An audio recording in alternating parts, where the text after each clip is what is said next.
Hello and thanks for joining us for another edition of Northwest Newsweek. I'm Mitchell Ringos. Well, 2 teenage boys have been charged with arson by Anishinaabe police in connection with the fire that damaged the water treatment plant in Eabametoong First Nation. The blaze broke out on July 5th in the remote community. The fire consumed an abandoned vehicle and several storage containers and then spread to the water treatment plant. The NAP's crime unit launched an investigation and 2 boys, aged 13 and 14, were arrested and charged with arson. The damage caused by the fire affected the plant's ability to produce and distribute clean water, prompting Eabametoong leaders to declare a state of emergency. Hundreds of people have been evacuated to Thunder Bay, while officials assess how to repair the water plant. Thousands of liters of bottled water have been shipped to the community, along with shower kits and washing stations for the 1,000 residents that remain. Those evacuees from Eabametoong are now staying at the Valhalla Hotel in Thunder Bay. Lee Noonan spoke with Chief Saul Atlucan about the situation. She files this report. The fire that damaged the water treatment plant in Eabametoong First Nation also destroyed the lines leading from the pump house, according to Chief Saul Atlucan, who says the blaze spread from 2 nearby storage containers. They blew it up because of some of the chemicals and blew the door open to the sea cans, and that fireball went right across into the water treatment plant. And there was so much heat in that that it ignited and went underneath. Atlucan says water could be flowing through the pipes again within 7 to 10 days, but that will depend on the results of water quality testing and the progress with cleanup efforts at the water treatment plant. We want to be absolutely sure there is no contaminants in the water system or in the reservoir.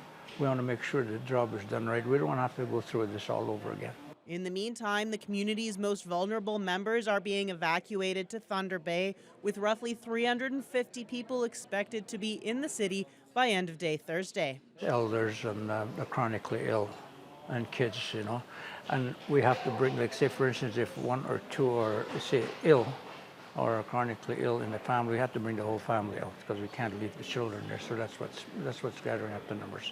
Displacing that many people is a massive effort, and Atlucan says he's been impressed with the organization from both services in Thunder Bay and workers back in the community. I want to thank everybody that helped us what happened here, the whole community, and everybody, those people that are helping, and we are looked after very well here. I'd like to say hi to the people here in Thunder Bay and thank you. And thank you for everyone who is supporting us and with our water system at home.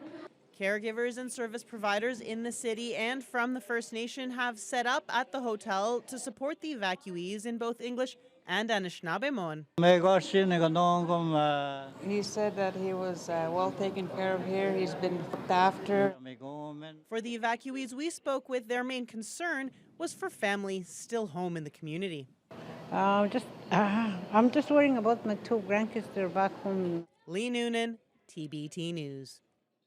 Treaty 3 police in the Fort Frances area took an individual into custody on Thursday after officers responded to reports of an armed person at large in the community in Northwest Bay.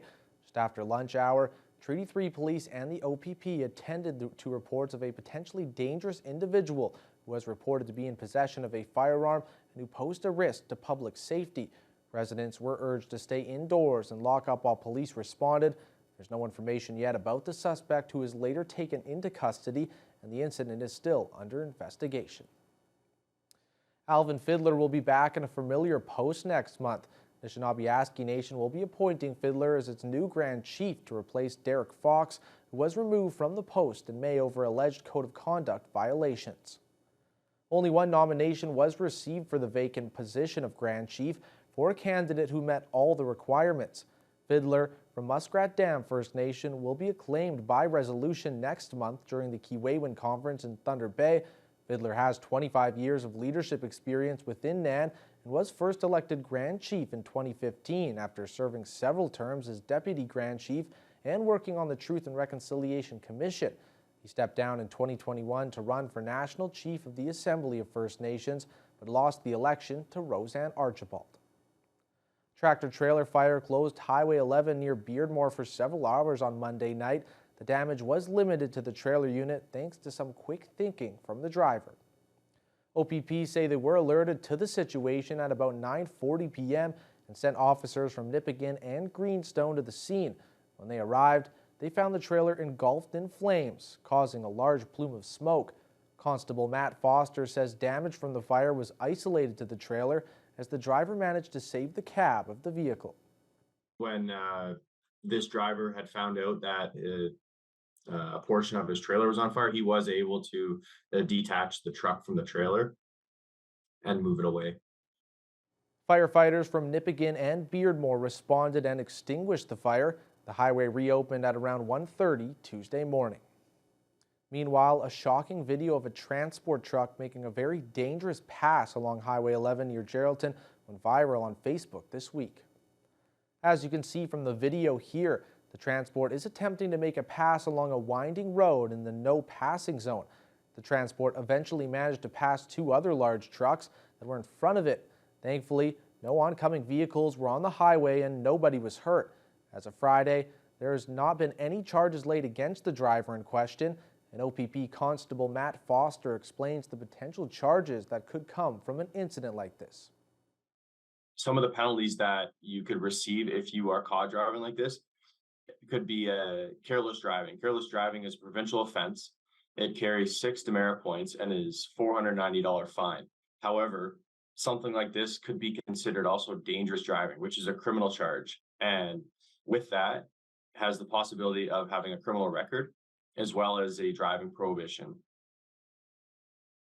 OPP advised anyone spotting this type of unsafe maneuver to call 911 immediately, as this is considered an emergency situation, and police strongly urge the owner of this dash cam footage to send it to them for further investigation. And when we return, the Ontario Provincial Police have released their latest statistics on the number of highway collisions seen here in the Northwest.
Welcome back, and like we were saying before the break, the Ontario Provincial Police have released their latest statistics on the number of highway collisions seen here in the Northwest, specifically those involving transports. OPP say while any major crash is one too many, this year-to-date stats do show some improvement compared to last year. Year-to-date statistics revealed from the OPP show some decreases in the amount of overall collisions, especially those involving transports. Compared to 2022, the number of fatal collisions involving transports has jumped from 1 to 5, but non-fatal injuries decreased 21% from 24 to 19.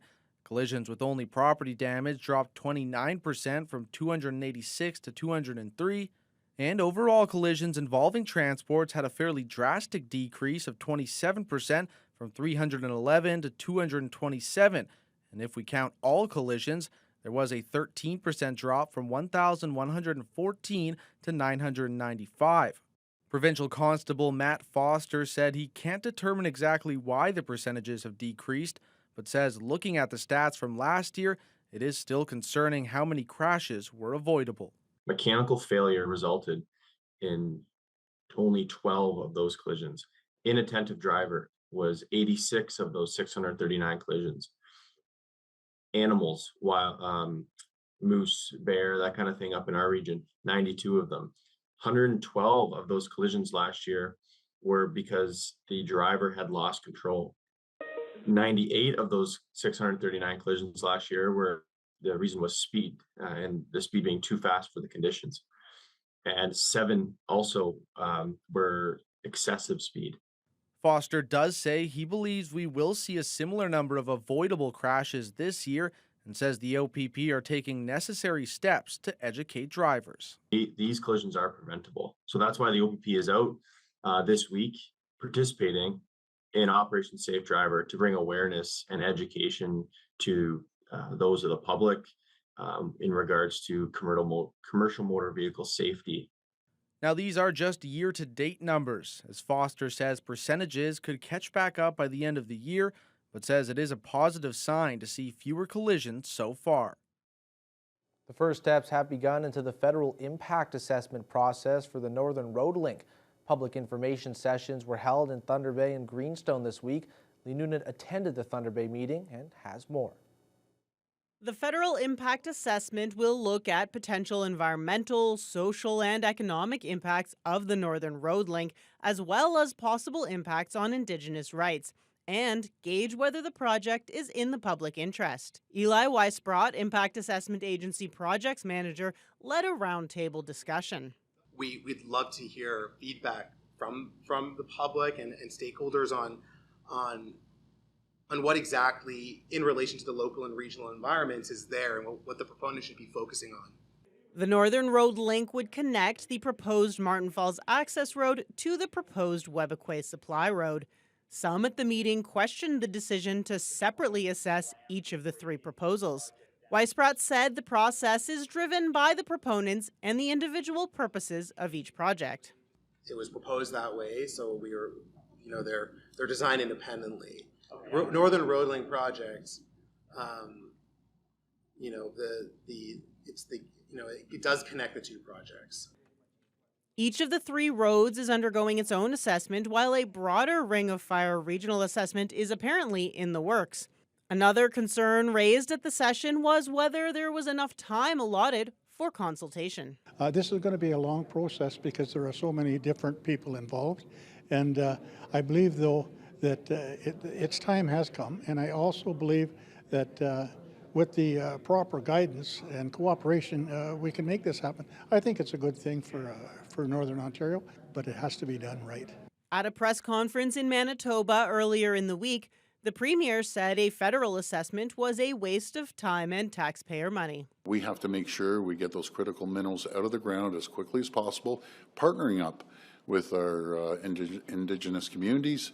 We have 2 great partners there, but there's no reason that what frustrates people is duplication of government. So the federal government has stepped in and said, well, we have to do an environmental assessment on top of your environmental assessment.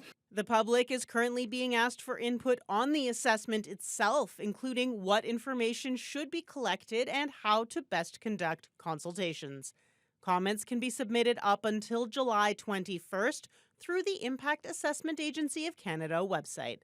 Lee Noonan, TBT News.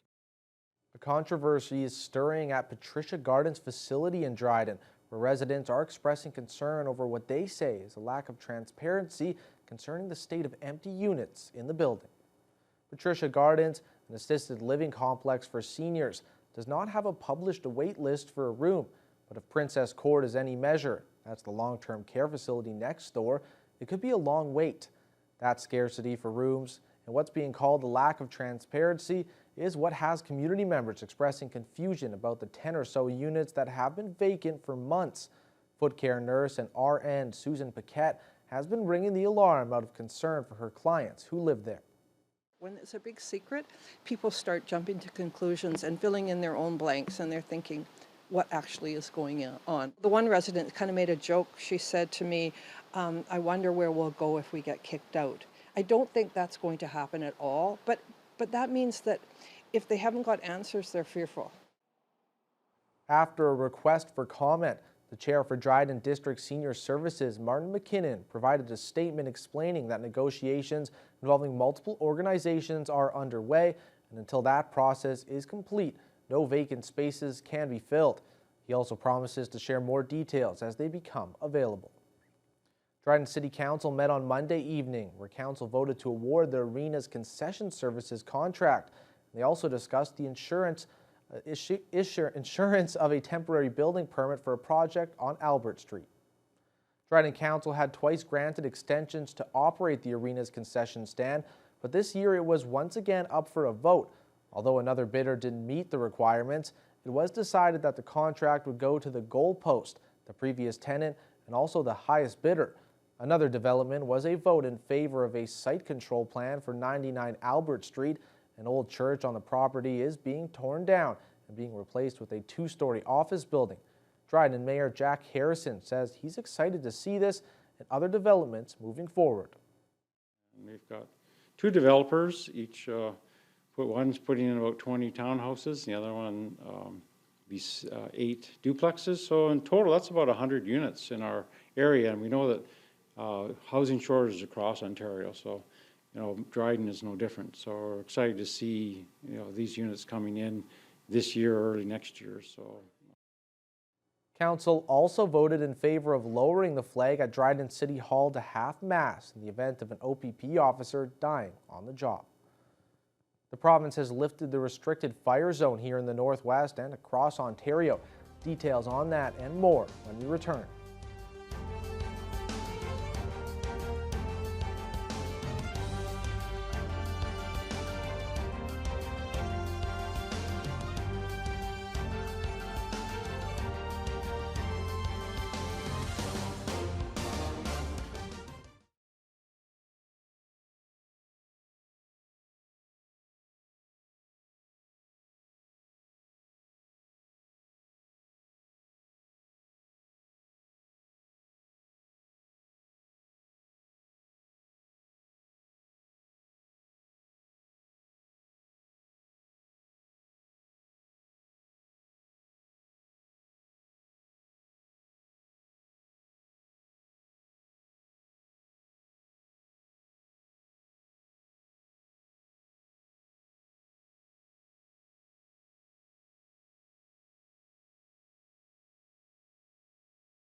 province has lifted the restricted fire zone here in the Northwest and across Ontario.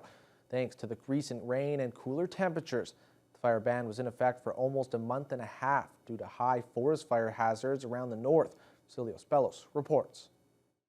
It's great news for anyone looking to spend their evenings socializing with friends outdoors, roasting marshmallows, and staying warm on colder summer nights. It involves the entire fire regions of Ontario. The Ministry of Natural Resources and Forestry announced it would be ending its restricted fire zone across the province, effective 4 p.m. on Tuesday. The restriction was in effect since June 1st, based on the severe fire season Ontario has seen so far. Fire Information Officer Chris Marchand says the decision comes after recent favorable weather. Some meaningful rainfall in the region, and we have seen a lot of really positive turnover in the fires that we have on the landscape. We've seen a high number be called out. As the ban was lifted, the Northwest had 54 active fires, with 8 being considered not under control. Marchand says even though the restriction has been lifted, there are still safe practices to follow. Try to keep your fire small, sheltered from the wind, built on soil or bare rock. Try not to exceed 1 meter in size, and keep it fairly distant from combustible materials. We like to follow suit with the MNRF just to support them in terms of not getting anything started. Thunder Bay Fire Rescue decided to drop its local fire ban following the lead of the ministry, though outdoor burning in the city still requires a permit. Acting Division Chief Kevin Anderson says while there's always some public frustration, the majority of people in the city respected the ban. We had very few incidents, and most of it people weren't aware that there was a fire ban. You know, again, we try to get it out through social media, TV, radio, but still not everybody is aware. So again, they were small fires, they didn't know, so we asked them to put it out, made them aware of the fire ban, and it was, not too bad. The public is being asked to keep an eye on the provincial forest fire map to know about any future bans or restrictions. Vasilios Bellos, TBT News. The province has announced more than $500,000 in Northern Ontario heritage funding for an aquaculture research project at the experimental lakes area. Minister of Northern Development Greg Rickford made the announcement on Wednesday. The $550,000 grant will support research into the use of fish waste as fertilizer for cultivated wild rice and sustainable co-culture of fish and wild rice. It's being done through a partnership between 3 local First Nations, Lakehead University and the Myra Group Biotech Company. The program will include training and employment opportunities for Indigenous communities. A much-needed new pumper is now stationed at the Ignace Fire Department, courtesy of Canada's Nuclear Waste Management Organization. The township paid only the taxes on the $700,000 new fire truck, with the NWMO paying for the truck itself. The agency has a $4 million reserve fund provided to Ignace as one of 2 communities still in the running as a possible host site for a nuclear waste repository. Ignace Fire Chief Shonda Tracy says they were very lucky to get the pumper, with fire trucks generally out of stock due to supply chain issues. The timing couldn't be any better than this. The pumper that it's replacing is 33 years old. Like, you're only supposed to have pumpers for 25 years, so it's well past its date. It's not making its certifications anymore. The pump's not passing its certifications. It's not passing its road tests. So it's done. It's not of any use to us. So the timing is perfect for replacement. When we saw it pulling in today, it's beautiful. Who wouldn't want that? And how lucky are we? We have many to thank we have our staff. We have Andrew Sprunt, who is working with NWMO, and we also have NWMO to thank for that fire truck. Bagree says getting the new pumper doesn't influence her stance on hosting the nuclear repository, as she was already in favor of the project and hopes Ignace will be selected as the preferred site. 200 years after the death of her great-great-great-grandmother, a Calgary woman has journeyed to remote northwestern Ontario First Nation where she died, and where people still remember her story. Oh my goodness. That's your ancestors, I guess. Wow. Corgo. Mary Corrigal was likely indigenous and would have lived at the Hudson Bay Company trading post 3 hours upriver from the current location of Martin Falls First Nation. Records show she drowned there in 1823. 200 years and 6 generations later, her descendant, Corrie Giddings, made her way back with the help of Baxter family from Martin Falls. We talked about our families and the connection that we might have. Bob had mentioned that the story that he learned about Mary's death was that she had drowned coming back from the native village across the river from the fort, and that one of his great grandmothers had been with her and they were friends. Giddings says the trip was emotional and she felt grateful for the support and the welcome she found in Martin Falls. She adds that in an age of pretendians and descendiants, she would encourage other white settlers, Canadians with distant Indigenous ancestors, to reach out respectfully to reconnect with the communities where they might have roots. And that's all the time we have for this edition of Northwest Newsweek. Thank you for joining us, and we'll see you right back here next week.